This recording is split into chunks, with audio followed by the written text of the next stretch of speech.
Taxi! Taxi for Shosh! Hi. How are you? Thank you so much for grabbing me. Don't worry, I hear you're off to a DJ gig. I am, yeah, I've got about half an hour to get there. Perfect. I shall do my best to get you there. I mean, London's busy, but I will try my best. 1 mile, 20 minutes. Honestly, it takes forever. Can we talk about your career for a bit? Yeah. Is that good for you? Yeah, absolutely. Let's go for it. Okay. Yeah, while stuck in traffic. Why not? Let's have a May as natter. well. So I was actually born in America. Okay. I was born in Chicago.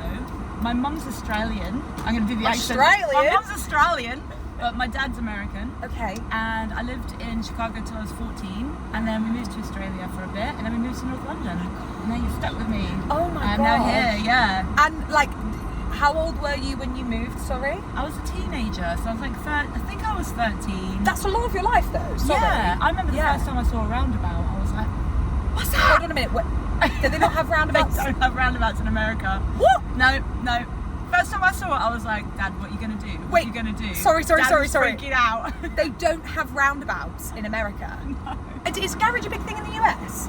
It's getting there. Okay. It's getting there, which is really exciting, but only in the last year or two. So I did uni, and I got a master's degree in English, and I was a teacher, and I was doing all the adult boxes, tick, and I was so miserable. I can't tell you how frustrated I was. Really? I was a mess. So what age is this for anyone watching thinking maybe they're at this age thinking, oh, I can't do this anymore? This was me at 26, 27, maybe even 28 years old. Wow. I thought I'd made all my life decisions.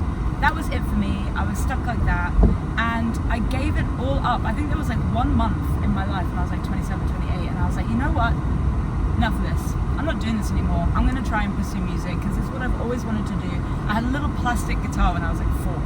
I was obsessed with music from day one, and I started Garage Girls and I started DJing, and it all just took off in a year, immediately. Josh, that's insane and so inspiring as well. You know what? I want to actually let this kind of information out. I get a bit embarrassed that I'm older and it took me this long to get my stuff in gear, but I think it is really important for people to know that if you're sitting around in a life that you don't like and you think that your choices are done or you're too old to redirect, not true at all. I didn't even have any savings. I tell you, I moved out of my flat and I lived in a van on the side of the road for the first year.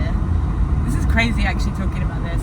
This is such a raw interview as well because I don't really talk about this kind of thing that much. This is insane. But I was living in my van. I started Garage Girls. I wasn't even DJing when I started Garage Girls. I just started it because I wanted to put on parties. It was what I loved, music, the rave, the people that you meet at the rave. I wanted to be one of those people that put on parties and gave that experience to people.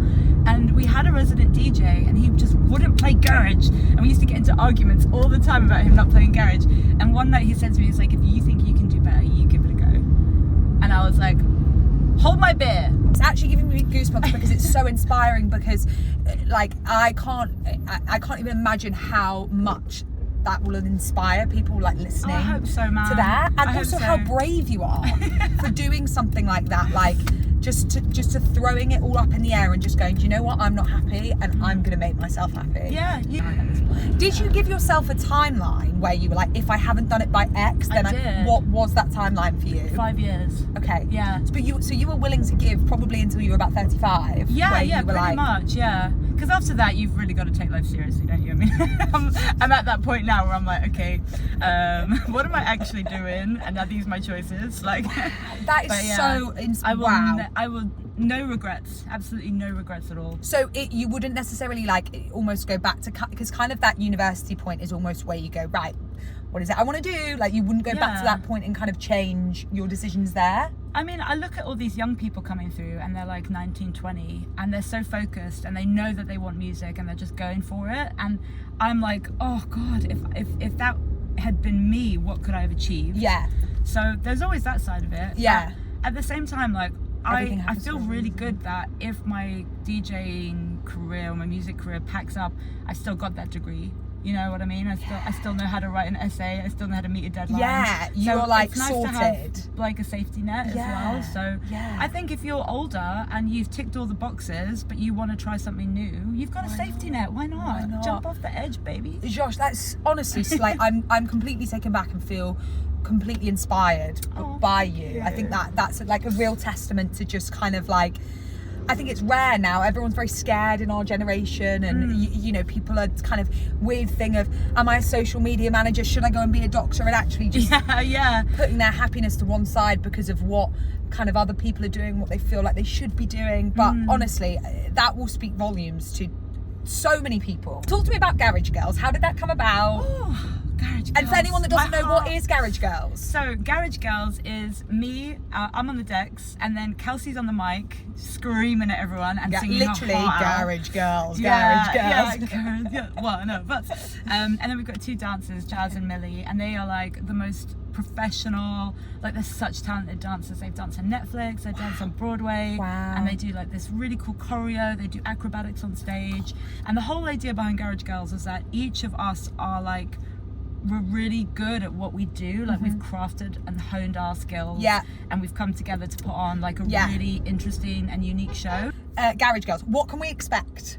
Anything interesting we can expect? Anything we should be keeping an eye out for Garage Girls on? So we just kicked off our label at the start of this year. Amazing. So we're releasing a track every month, and some of them are from me, but some of them are from other artists. Okay. And we're literally like out here to support anyone that's making garage. I love that. The label is about bringing like new UK garage releases, like original music, into the garage scene, keeping it healthy. Like I feel like there's so much remix culture right now that we really want to focus on like original music and keeping the genre like strong. Okay, you know? Creating those new anthems for people. 100%. You got to get them out there, you know?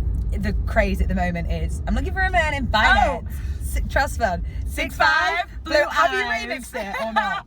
Not yet. No. Not yet. We need you to come through on that. I'm so here for this. I'm so here for a remix. I've always wanted to be a writer, a pop star. It's no secret. I can't sing. I can't do that. It's always been my thing. The closest thing to that, I'm like, please will someone sample me? Like that is my, like if nothing happened after that. Do it.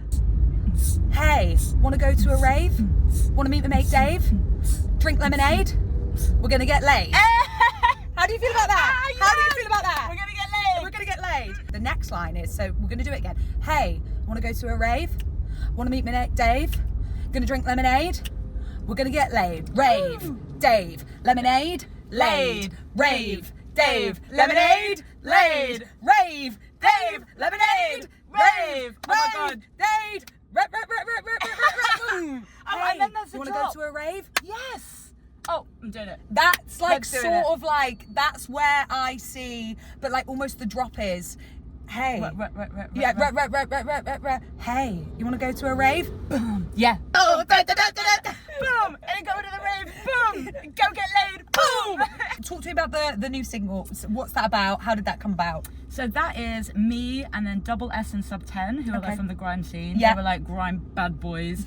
And like I made a beat and I was like, oh, it's a hard beat, but like it needs something. Needs to be brought to life. Yeah. And Sub 10 came in and he was just like, oh, I've got these bars. I don't know if you want them. Like, I'm just sitting around not doing. I was like, they were so Let me have cool. them. They were so good. Yeah. So yeah, Sub 10 and Double S delivered like these like grime bars that fit over the garage beat, and I just think that like grime over garage, it just brings so much like extra energy to The word energy, that is all I can say. Like when you get a grime bar on a garage beat, I'm there like, oh, it's so cold. Yeah, and it just makes you do all the shapes, and like bass face and everything. I love that. And then my girl Kelsey from Garage Girls like, wrote a hook for it. Nice. And yeah, we've just been like, we've done a few shows up and down the country. And how have people been receiving it? You know, it's so everyone loves it on the drop. Yeah. And then I feel like drop culture is like taking away from like the rest of the tune, because when the tune drops, it's like gun fingers. Everyone's like yeah. And then like after like a minute, everyone's like, okay, next tune, bitch.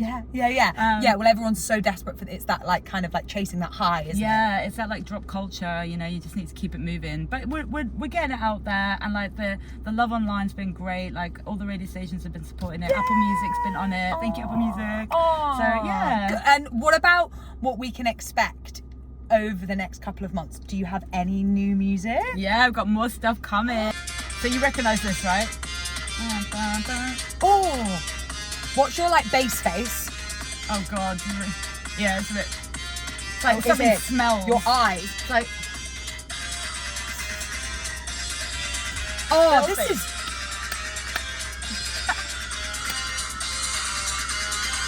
Are you ready, Lynn? I'm ready.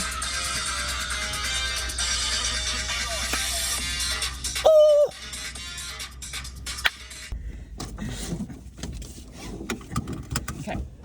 Ready? Yeah. 3, 2, 1. Thank you so much for your time. Good luck at your gig. Thank you so much. Can I give you a little something? Well, you can give me anything. But what is it? So whenever I meet a bad girl, garage girl, I've got to give her a go. Oh You know my what I mean? goodness. Well, I've never been invited to a rave before. You're get that hoodie on. We're gonna get a drink in. You're lying. You're coming to the Should I just rave? sack off work and come to the rave? rave? Should I come to the rave? Always. We're going to a rave. We're going to the Let's rave. go to the rave. Let's go to the rave.